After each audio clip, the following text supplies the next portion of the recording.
কোথায় যাচ্ছ?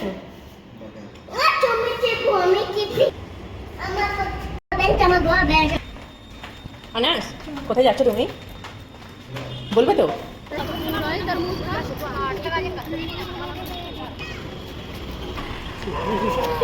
আনাস, কিসের গন্ধ বেরোচ্ছে? হ্যাঁ আনাস, কিসের গন্ধ?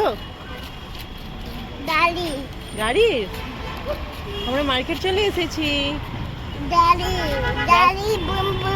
গাড়ি বুম বুম।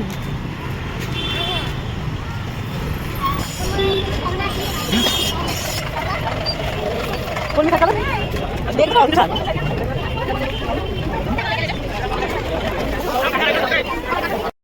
আনাস, বাজার হয়ে গেছে আনাস। আনাস গো, কি কিনলে বাজার থেকে তুমি? এগুলো কি কিনেছো তুমি? এগুলো কি কিনেছো? হ্যাঁ, তুমি যাও পাপার সাথে। হ্যাঁ।